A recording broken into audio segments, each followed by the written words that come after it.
नमस्कार, स्वागत है आपका आज के ताज़ा और बड़ी समाचारों में। तो चलिए बात करते हैं खबरों को एक एक करके। अगर इससे पहले कि आप हमारे चैनल पर नए हैं तो चैनल को सब्सक्राइब करके बेल आइकन को दबा दें ताकि हर प्रकार के लेटेस्ट न्यूज़ की जानकारी मिलती रहे। बिहार चुनाव के बीच आरजेडी के लिए बड़ी खुशखबरी, नवंबर में जेल से बाहर आ सकते हैं लालू। जी हां दोस्तों, आपको बता दें कि चारा घोटाला मामले में सजा काट रहे बिहार के पूर्व मुख्यमंत्री और राजद सुप्रीमो लालू प्रसाद की ओर से दुमका कोषागार से अवैध निकासी के मामले में झारखंड उच्च न्यायालय में जमानत याचिका दायर की गई है। लालू प्रसाद यादव के अधिवक्ता प्रभात कुमार ने बताया कि दुमका कोषागार से जुड़े मामले में 6 नवंबर 2020 को आधी सजा यानी 42 महीने पूरी हो जाएगी। राजद सुप्रीमो और बिहार के पूर्व मुख्यमंत्री लालू प्रसाद को सीबीआई की विशेष अदालत ने दुमका ट्रेजरी से 3 करोड़ 13 लाख रुपए की अवैध निकासी मामले में दोषी मानते हुए 7 साल की सजा सुनाई थी। लालू प्रसाद के अधिवक्ता प्रभात कुमार ने बताया कि 1997 में, 2013 में और वर्तमान समय में कारावास काट रहे सजा की अवधि को जोड़कर 6 नवंबर तक 42 महीने का कारावास पूरा हो जाएगा, जो अदालत द्वारा दी गई सजा की अवधि की आधी है। इसलिए इस मामले में अधिवक्ता देवर्षि मंडल ने हाफ स्टेटस पूरा करने और खराब स्वास्थ्य के आधार पर जमानत देने की गुहार उच्च न्यायालय से लगाई है।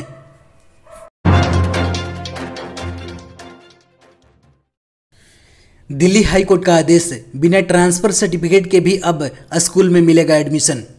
जी हां दोस्तों, आपको बता दें कि कोरोना महामारी के दौरान स्कूलों में दाखिले को लेकर परेशान छात्रों और अभिभावकों के लिए राहत भरी खबर है।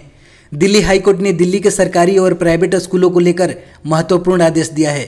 रामजस स्कूल में पढ़ने वाले 2 बच्चों की याचिका पर सुनवाई करते हुए दिल्ली हाईकोर्ट ने यह आदेश दिया है। साथ ही दोनों बच्चों को तत्काल दाखिला करने का भी स्कूल को आदेश दिया गया है। दिल्ली हाईकोर्ट की ओर से कहा गया है कि अगर किसी बच्चे के पास ट्रांसफर सर्टिफिकेट नहीं है तब भी स्कूलों को उस बच्चे को दाखिला देना होगा। इसके साथ ही ओरिजिनल मार्कशीट के बजाय 10वीं बोर्ड के द्वारा जारी की गई ऑनलाइन रिजल्ट की कॉपी से भी दाखिला देना होगा। हाल ही में कोरोना की वजह से अभिभावकों और छात्रों को झेलनी पड़ रही परेशानियों को ध्यान में रखते हुए यह आदेश जारी किया गया है।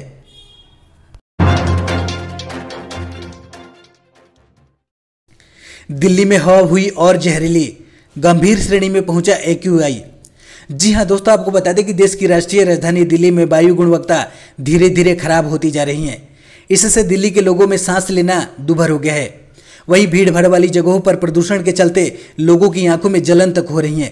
प्रदूषण का आलम यह हो गया है कि कई स्थानों पर विजिबिलिटी काफ़ी कम हो गई है। सुबह सुबह धुंध छाने की वजह से सड़कों पर दिखाई देना मुश्किल हो गया है। जानकारों का कहना है कि वायुमंडल में प्रदूषकों के बढ़ने के साथ ही राष्ट्रीय राजधानी में वायु गुणवत्ता बिगड़ती चली जा रही है। बात यदि शनिवार की करें तो दिल्ली के वजीराबाद में धुंध छाई हुई है। इसके चलते सिग्नेचर ब्रिज न के बराबर दिखाई दे रहा है। वहीं दिल्ली प्रदूषण नियंत्रण समिति के आंकड़ों के अनुसार आज सुबह अलीपुर मुंडका और वजीरपुर में एयर विजिबिलिटी इंडेक्स गंभीर श्रेणी में बना हुआ है।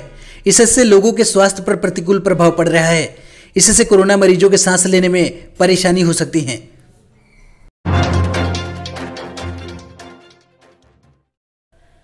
बीजेपी ने महबूबा मुफ्ती के बयान को बताया देशद्रोही, उपराज्यपाल से की गिरफ्तारी की मांग। जी हां दोस्तों, आपको बता दें कि जम्मू कश्मीर भाजपा ने शुक्रवार को PDP अध्यक्ष महबूबा मुफ्ती के देशद्रोही के बयान के लिए उनकी गिरफ्तारी की मांग की। मुफ्ती ने कहा था कि वह तिरंगा झंडा तभी थामेगी जब जम्मू कश्मीर को पूर्ववर्ती राज्य का दर्जा वापस मिल जाएगा। भाजपा ने कहा कि धरती की कोई ताकत वह झंडा फिर से नहीं फहरा सकती और अनुच्छेद 370 को वापस नहीं ला सकती। प्रदेश भाजपा अध्यक्ष रविंद्र रैना ने संवाददाताओं से कहा कि मैं उपराज्यपाल मनोज सिन्हा से अनुरोध करता हूं कि वह महबूबा मुफ्ती के देशद्रोही के बयान का संज्ञान लें और उन्हें सलाखों के पीछे डालें। उन्होंने कहा कि हम अपने ध्वज, देश और मातृभूमि के लिए अपने खून की हर बूंद का बलिदान करेंगे। जम्मू कश्मीर हमारे देश का एक अभिन्न अंग है, इसलिए जम्मू कश्मीर में केवल एक ध्वज फहराया जा सकता है और यह राष्ट्रीय ध्वज है।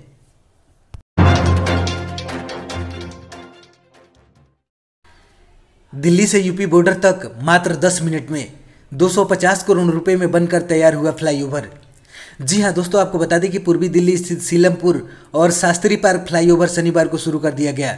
फ्लाईओवर शुरू होने से लाखों लोगों को जाम से निजात मिलेगी।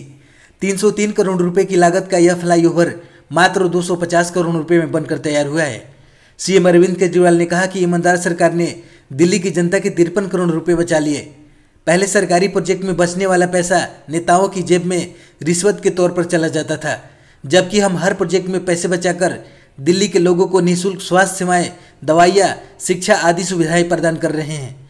इसलिए आज दिल्ली के लोगों को राष्ट्रीय राजधानी में रहने पर गर्व होता है।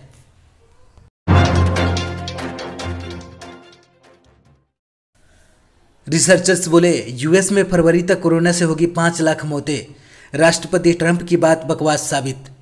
जी हाँ दोस्तों, आपको बता दें कि एक तरफ अमेरिकी राष्ट्रपति दावा कर रहे हैं कि देश में कोरोना वायरस महामारी खत्म होने की तरफ है, तो वहीं दूसरी तरफ उनके रिसर्चर्स की तरफ से देशवासियों को आगाह किया जा रहा है कि रिसर्चर्स ने कहा है कि अमेरिका में फरवरी 2021 तक कोविड-19 की वजह से होने वाली मौतों का आंकड़ा दोगुना हो जाएगा।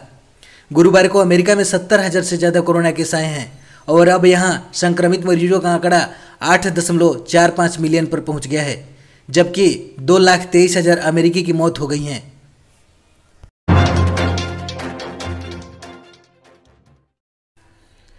केंद्र सरकार ने लिया कर्ज, 16 राज्यों को 6,000 करोड़ रुपए जीएसटी बकाये का हुआ भुगतान। जी हाँ दोस्तों, आपको बता दें कि देश में कोरोना वायरस का संक्रमण मार्च में फैल गया था, जिस वजह से सरकार को लॉकडाउन का ऐलान करना पड़ा।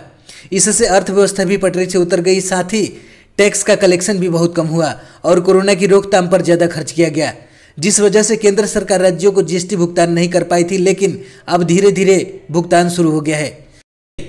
दरअसल कई राज्यों ने साफ तौर पर कह दिया था कि उनके पास कर्मचारियों को सैलरी देने और स्वास्थ्य सुविधाओं समेत अन्य चीज़ों को बेहतर करने के लिए फंड नहीं बचा है, जिस पर केंद्र सरकार ने कर्ज लेकर सभी को भुगतान करने की बात कही थी।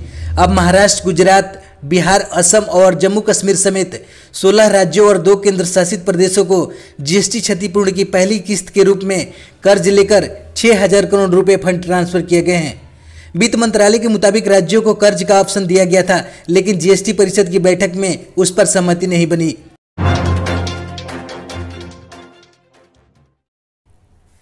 देश में कोरोना के मामले 78 लाख के पार, अब तक 70 लाख से ज़्यादा मरीज हुए ठीक। जी हाँ दोस्तों, आपको बता दें कि देश में कोरोना वायरस की स्थिति में कुछ सुधार देखा जा रहा है। देश में कोरोना संक्रमितों की कुल तादाद 78 लाख के पार हो गई है। हालांकि हाल के दिनों में नए मामलों में कमी के साथ वायरस से ठीक होने वाले लोगों की संख्या ज़्यादा है। इससे एक्टिव मामलों की संख्या में कमी आई है। स्वास्थ्य मंत्रालय की ओर से जारी किए गए ताज़ा आंकड़ों के मुताबिक कोविड-19 के अब तक कुल 78,14,682 मामले आए हैं। पिछले 24 घंटों में यानी एक दिन में 53,370 मामले दर्ज किए गए हैं। वहीं इस दौरान 650 लोगों की इस वायरस की वजह से मौत हुई है। अब तक कुल 1,17,956 लोगों की जान गई हैं। हालांकि राहत की बात यह है कि देश में कोरोना को मात देने वालों की संख्या में लगातार बढ़ोतरी हो रही है। ठीक होने वालों की संख्या 70 लाख के पार हो गई है। आंकड़ों के मुताबिक पिछले 24 घंटों में 67,549 मरीज ठीक हुए हैं। कोरोना का रिकवरी रेट 89.78% पर बना हुआ है।